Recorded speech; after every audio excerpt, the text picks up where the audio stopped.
back at it again. And this episode is a particularly special one. I have Sandy Laborde, the phenomenal, raging powerhouse that's taking over. I like that. Taking over the media market over in the States, and also has a tremendous foot presence here in Haiti. So she's here. She graced us with the opportunity to speak, and so we're gonna do it. This is what this episode is about. So let's get into it.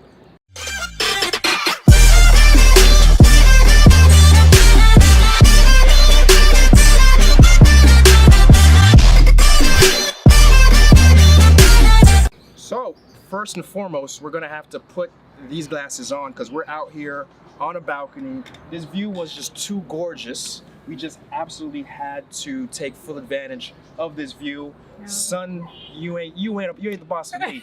And so we're handling with the sun by using these shades. Yeah. And I think it's doing Sandy much better. Well, you know, I'm used to the sun. As a Floridian, we're used to the sun. Right. We love the sun. Right. And when I saw your space there, I was like, okay, this is where we're doing it. This is gorgeous. You don't get to see this very often. And yeah, we at least wanted to show our faces in the beginning so you know it's us. Yes. But yeah, we definitely got to put the shades on. Boom, boom. Yeah. So here's the thing. An Nou Pale, you know, you guys are used to it. And we took a little break, you know, because I was trying to do this weekly, but other sort of things we're trying to do got in the way of consistency. We're coming back with it. And one thing I've always wanted to do to the folks who come to An Nou Pale for advice in terms of doing business in the country and coming in is bringing folks with experience. Yeah, I'm a good-looking guy, but I think it's always good to mix it up with other folks who can share their stories and get them on camera to show that, hey, I'm just not making this stuff out of thin air. Mm-hmm. There's things you can do, and two, not everyone does it the same way. So my way and what I share isn't necessarily, may not work for you, but perhaps what Sandy's doing is going to work for you, and what the other guests I may have may work for you. So that's the point of what I'm doing. Well, that's the point of An Nou Pale, is to partage information, share information.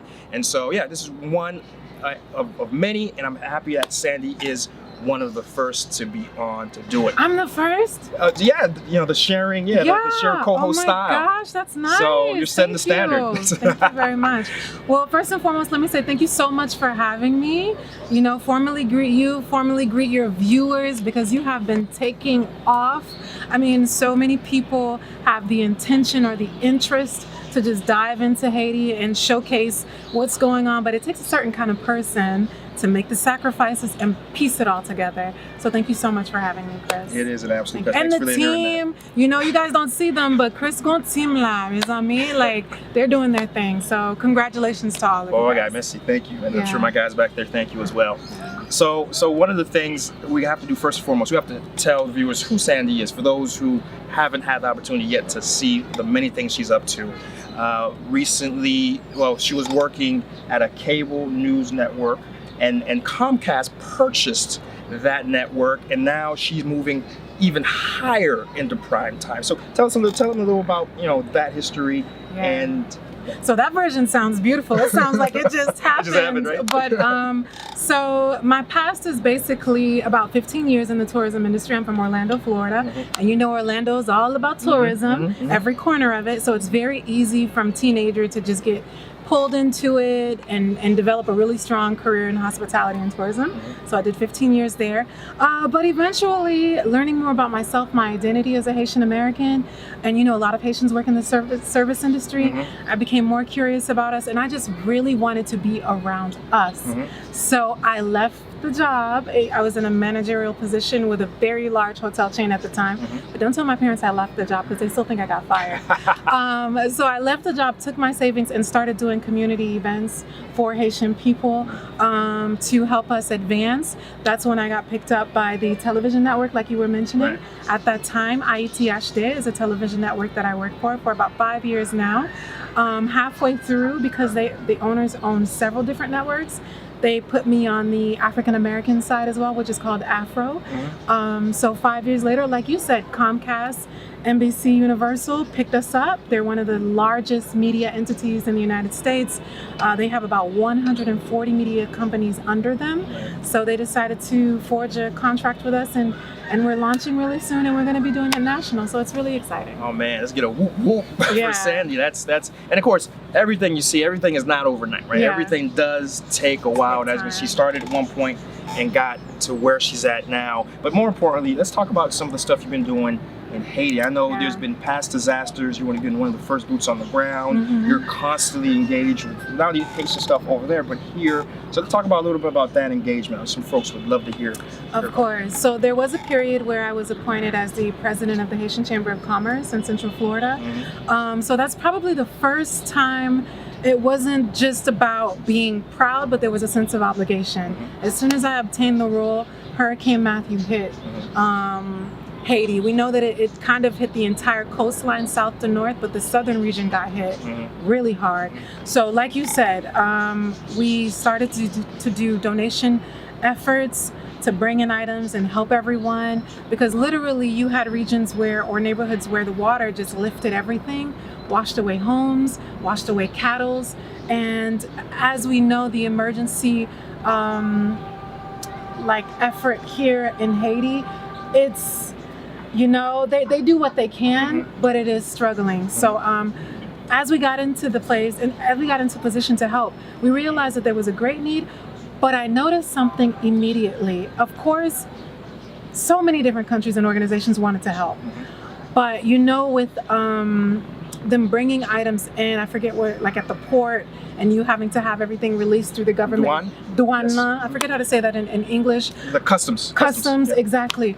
You realize that everyone had the capacity to send, but you realize two things. Everything that you were sending wasn't necessarily what they needed. Like you had countries that sent 800 ladders. What are they going to do with a ladder? Their home is gone, their food is gone. Day-to-day things, clothes, food, they don't have them. So that's one thing that you notice. Because of the lack of communication, what we're sending is sometimes not what they necessarily need on the ground. And number two, we were crushing the local economy. We were placing local businesses in a position where they could not compete. For instance, I have a friend in Jeremy who owns a shop. And when I called and I say, hey, look, we sent so many things down to you guys. I hope it's working out. I hope you're enjoying it. And they're like, well, thanks, Sandy, but unfortunately we've had to close our store because, it's no fault of yours because you don't really understand the impact. But when you have bags of rice flooding the area, all types of good flooding the area, who's going to go into a store and buy it? So you literally have stores having to close their doors because they can't keep up with the amount of donations that's coming in. So that's probably the point where I decided to step back. And it takes a lot of effort for you to rewire yourself, step back and say, okay, I'm trying to help, but I need to help Haiti help itself and not just be an emotional giver who wants to give, but I just give and then I'm all done and I walk away and I don't measure the impact that I'm having or not having in the region. So after that point in time, I said, okay, I want to visit Haiti more often. I want to forge good relationship with locals and find out how they really want to be helped. And what I found out is entrepreneurship and business is what the youth is screaming. That's what they need right now. That's a mouthful. We're not going to edit any of that. Yeah. Every single word that's going to stick. Long, but yeah. That's a big thing about the giving arm of Haiti, right? And I've spoken to this. I probably need to make a full episode about it. I think I may have an upcoming guest. I'm going to just leave that foreshadow. That's really going to really bring that point home. Yeah. But certainly, giving is important. But we need to structure that giving in a way that really maximizes the capacity of the folks receiving it to endure after you're gone or what you give them is rusted and consumed, right? And so I know you mentioned that you had that Guan experience.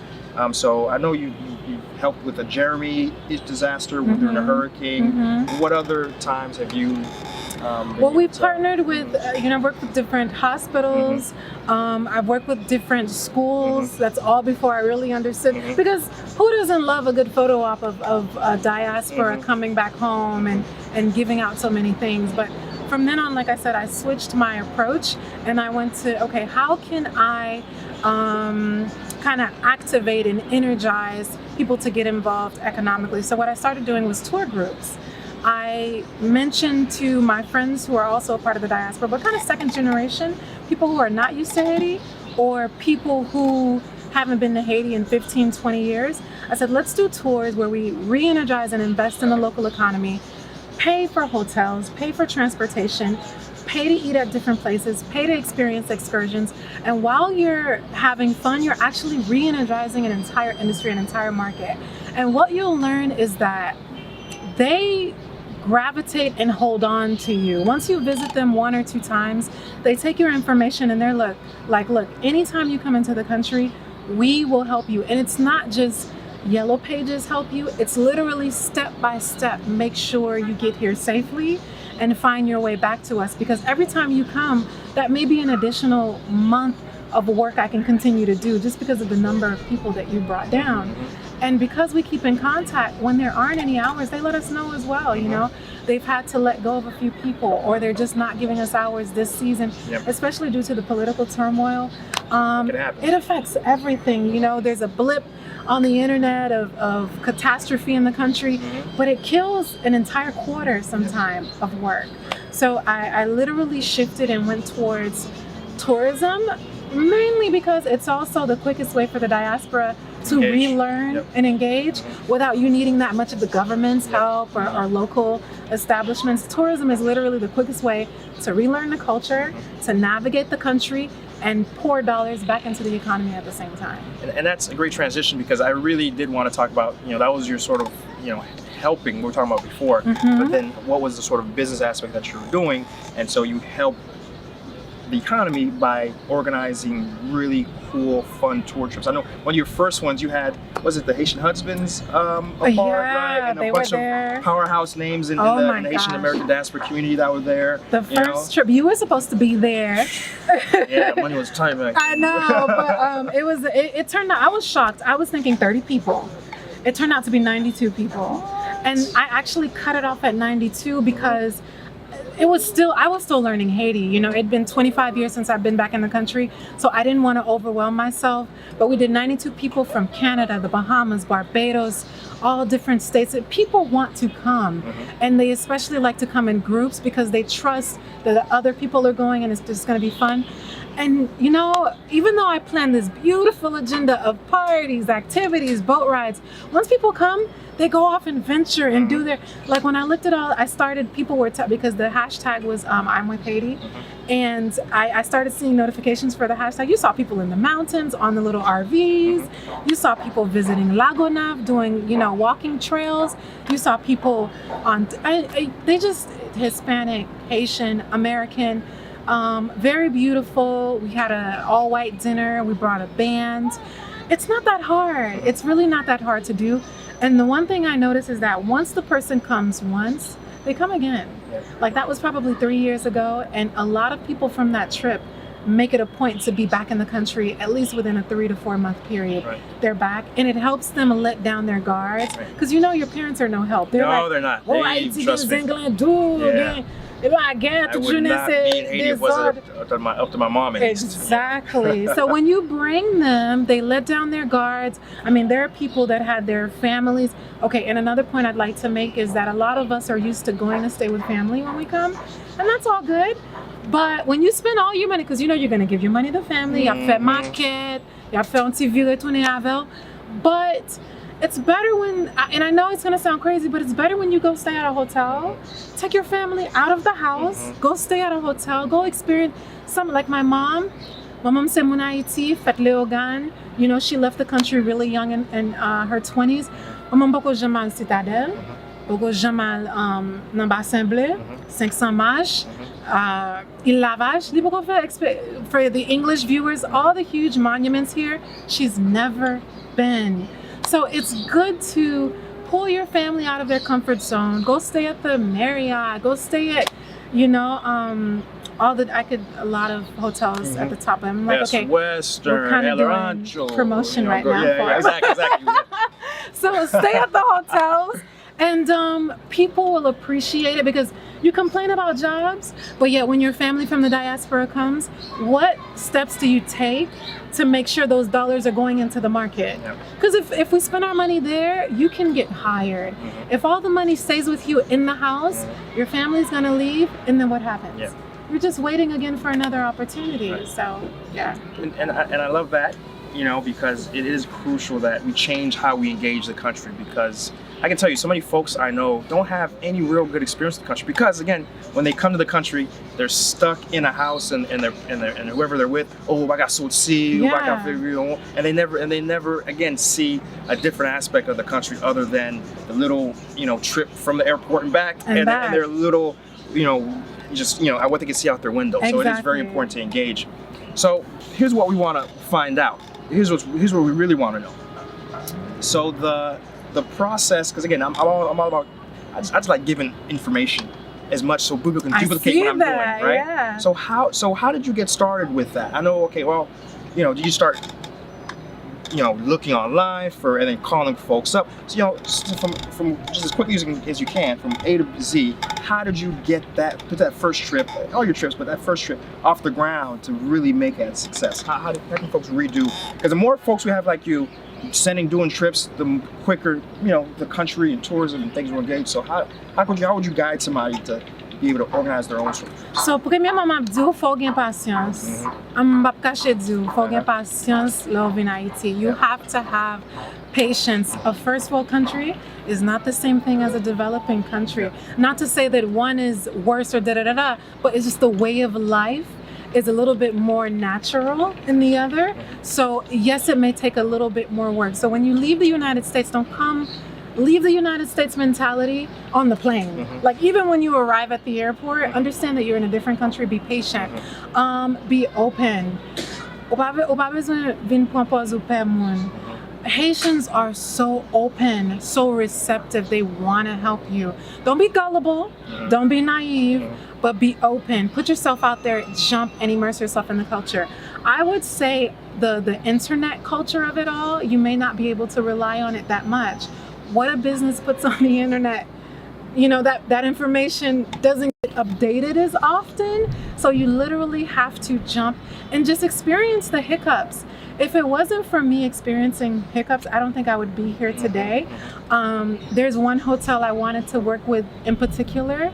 I was determined to work with them. I flew into the country, I would say on my 4th try of flying in, setting an appointment, and going to the hotel. On my 4th try, that director was actually in the country and ready to have that appointment with me. If you don't have the patience on the first try, you would have been like, I'm not doing this anymore. This is crazy. So that's just one. Transportation, you have to understand, is still challenging in Haiti. So you have to be willing to go back to that Rolodex lifestyle. Every single person you meet, take their number, take their contact information, because believe it or not, the people that help me out the most is the person who works in the kitchen, the person who's cutting and watering the grass, That's true. the person who's stocking things on the shelves. I have the contact information for all the managers, the big people, but they're going to be a little bit more difficult to get because they're not just dealing with operations, they're dealing with what's happening in the country at the same time. If there's any issues, protests, blockades, bridge having an issue, they literally have to take that on as well. So it's extremely good to know that you have the number of someone who works in the kitchen where you're trying to go. They will answer you and they'll help you. So I would say patience, keep a log of individuals, and kind of be willing to shift your mentality. Understand electricity works a little bit different. If you're someone who likes to have your clothes ironed, you know, the nice creases, communicate. I'm gonna need to iron my clothes at this time, because maybe that person is on a schedule when it comes to electricity. If you're big on your warm showers, it's either you make sure you're staying somewhere that has warm showers, or be ready to boil your water, to get that warm shower, you know? So, culture shock is another. Be careful in how you communicate, your expressions, your tone, and what you expect. Be a little bit more humble. And I would also say cultural taboos. maybe everything that flies in your circle back home doesn't necessarily fly. Because, you know, with the U.S., we splurge a lot. And we're not conscious of how much we use things. So I'm a big eater. And back home, I eat a lot. And portions are different here. Portions are different. Like I remember, especially for meat. Yeah. I was just about to say, I ordered some wings once here in Haiti. The wings came and I was like, what meat? What kind of animal is that? Because it was so small. That's small. I ordered steak, it came and I was like, what kind of steak is this? So it's not that, it's actually healthier. Yeah. They don't load the animals with all the stuff that we have back in the States. GMOs. So it's gonna look a little bit different. So I would just say, be prepared mentally, contacts are huge, and just culturally humble yourself. Those, I hope you guys were jotting those down. Those are very big bullet points to adhere to as you engage and hopefully build a successful tour sort of operation as well in the country.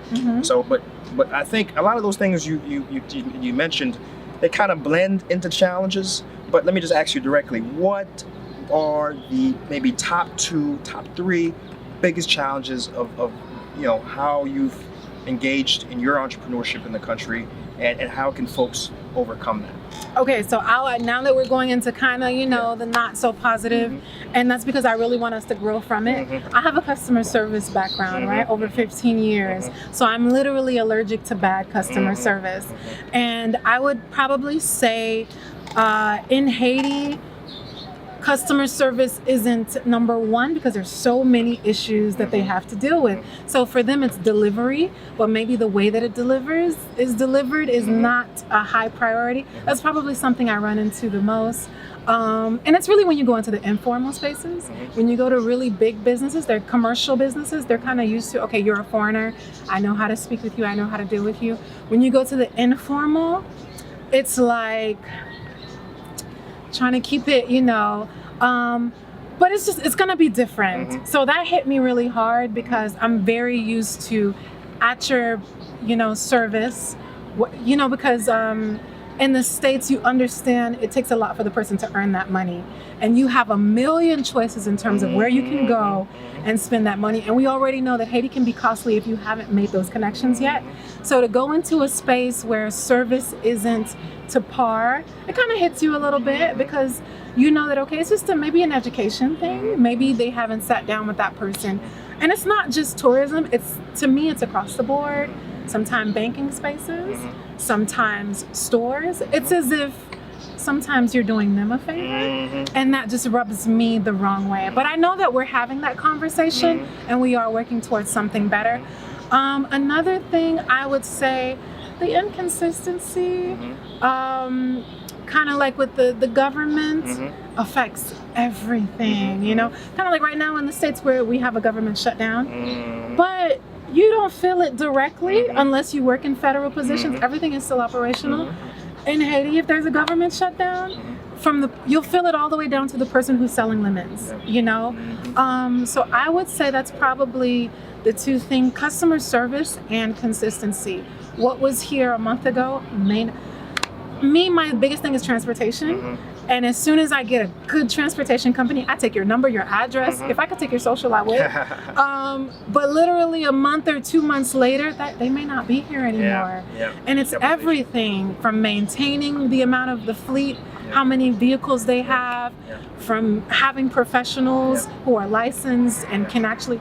So I just, You know, and that's the thing I got to piggyback on really quick is that, you know, where it might be a little political instability in the country. Because you don't hear about Haiti's at any time except during those points of political instability, right? Whereas, you know, sorry to my Mexican viewers out there, Mexico has statistically much more violence, much more issues, right? But yet no one's gonna cancel, right? No one cancels their trip to Cancun. No one cancels their trip to so a lot of different really nice places in Mexico. No one cancels it. They just, okay, we just gotta be a little more careful. But in Haiti, when that happens, people cancel their trips, nothing happens. The hospitality industry got hit so hard last especially year. Most recently with the recent sort of issues with Petrocaribe. Where's the money? And so that, I think, certainly affects what you just said about how folks, one day it's because how can you build a business? And I have businesses here. And I gotta tell you, I was here during that bout of about a week of political protest, and my business hurt. It hurt, right? And as particularly, we're just really, that was our first, second month in, and it was hurting me because, my employees couldn't get here. My employees can't get here. I can't service my clients internationally, right? And so you're absolutely right. It's an absolute major issue with that. Yeah, so what I discovered, because like you said, Mexico has turmoil kind of like all year long.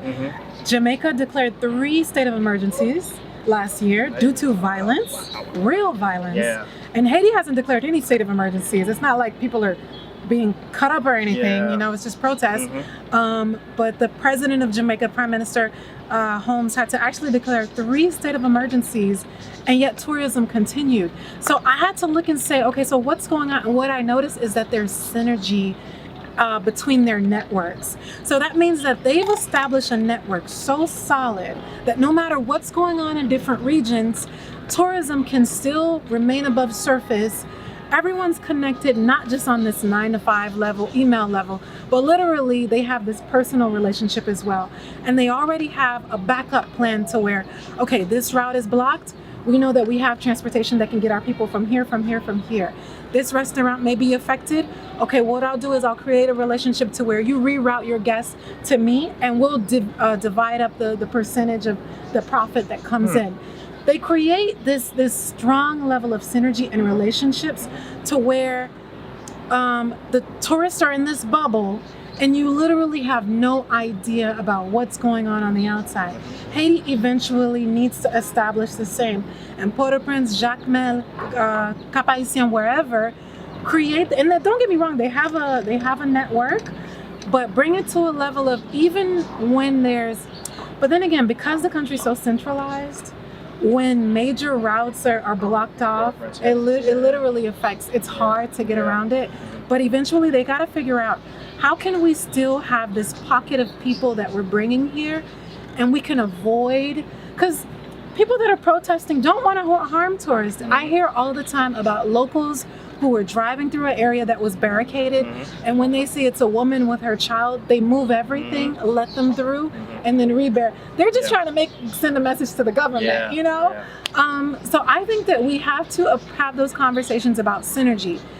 With the airlines, everybody has to have this conversation, because when there's protesting, airplanes have to reroute and land in a different country. And with me working in the aviation industry very temporarily, that's a lot of money. Over $100,000 sometimes when that plane cannot land here. At the airport, then the gas. Everything, the fees that you incur from the other country, because now they have to accommodate you. The people it's America, right? Or usually American type of airlines, you have to pay for accommodations where the people are going to stay overnight, new tickets to get them back to. So it's entirely expensive for them to reroute. That's why those conversations need to be had in the beginning. And Haiti needs to, I know it's tough language, but learn how to accommodate the tourism industry when there's going to be, these type of problems. Situated in the Caribbean, it's one of the most popular touristic destinations on earth. The Caribbean is guaranteed a certain amount of travelers automatically, right? Dominican Republic, Jamaica are doing great because of their position where we're situated. Sea, sun, and sand is not going anywhere from Haiti. So if ever you put that on the back burner, you're kind of throwing away the low-hanging fruit. I think tourism should always be on the table. Number 2, investments, right? Working with the Chamber of Commerce, I've amassed a network of friends who have done work in the States. It's a bit saturated and they want to branch out. They're connected to Haiti. They want to do business in Haiti. I know we have CFI, but a great director right now of CFI. In the 80s, Haiti did so much in terms of investments for the States. We can rekindle all of that. So I think tourism, investments, and the diaspora, at least a portion, deciding to come back. I know it's kind of looks impossible, but it's not. I think eventually a portion of the diaspora need to physically come back. Yeah. That I think really capstones everything what An Nou Pale is about, because it's about how how do we help get folks back in the country? Because, you know, a lot of folks are well-intentioned, you know, missionary work and religious workers, NGOs, well-intentioned. But you know how many folks I know who work for NGO and now they, you know, they're a year or two and then they leave, and now they leave a staff of 10, 20 folks just kind of hanging, right? Versus if it was a business, right, and a network of business can occur, then there's an ecosystem that potentially, if a company does fail, if businesses fail, then at least there would be another business there, and there's a genuine value creation. That's the proper dynamic that should occur. And that only, I feel, can occur is if our Haitian Americans who are over in the States, first off, like, you don't be one of those negs. And while you're over there, you focus on your education, focus on being a success in whatever industry that you first get into, accumulate a certain amount of wealth, and then you're able to take that wealth and success back into Haiti and do things, right? Another thing to just kind of piggyback, Sandy, you said was that, and that big thing in one of my first videos, I put 3 concrete steps to, you know, for folks who are coming in the country. The card should be coming up here in the video here. Is to actually come to the country, right? And Sandy is a great show of that. Is that she's been coming in the country, and things have been happening to her in entrepreneurship and opportunities and stuff, because she's here, she's networking, she's meeting folks. And that's one of the things too I would definitely want folks to key in on is come. You know, these ideas are great, but just come consistently to really engage. Any further thoughts you want to kind of piggyback on? All right, so the main thought is make sure you continue to watch Chris's videos. Make sure you support. Listen, so many people have the dream, the aspiration to come to Haiti and show firsthand, not too much of a commercial experience, but firsthand what is going on and how to do it. Not a lot of people are willing to do that, but Chris is just perfectly positioned to bring you that information. Even me, myself, I'm watching your videos, and because information changes, right? So there's a lot while watching your videos, I'm like, so that has changed, right? So if you want to continue for us to grow, for us to develop, for us to create a space for us here, you got to support people like Chris. Keep watching the videos, share them, interact with him, give him your ideas, and make sure you reach out to him so that you can be a guest on the next show. Thank you so much, Chris. I'm gonna meet Sandy. Thank you so much for coming on. Of course. I know you got an action-packed day today. You're gonna decom the room. She's about to have a real fun, good time. Make sure to follow her. What's your IG? So everything is Sandy Laborde. SANDY LABORDE. We'll have that little text down there. Everything. All my handles: Twitter, Instagram, Facebook. I'm a Facebook person because I like to write those 5-paragraph-long posts. That's a great read. Coffee in the morning, sip. That's me. But you can find me at all my social media handles, Sandy Laborde. Awesome. Do reach out and connect with her. She is absolutely great. The things she showed, the things she talks about, it's fantastic. Thank you, Chris. All right, guys. Until we're back at it again, we'll be back at it again. Peace.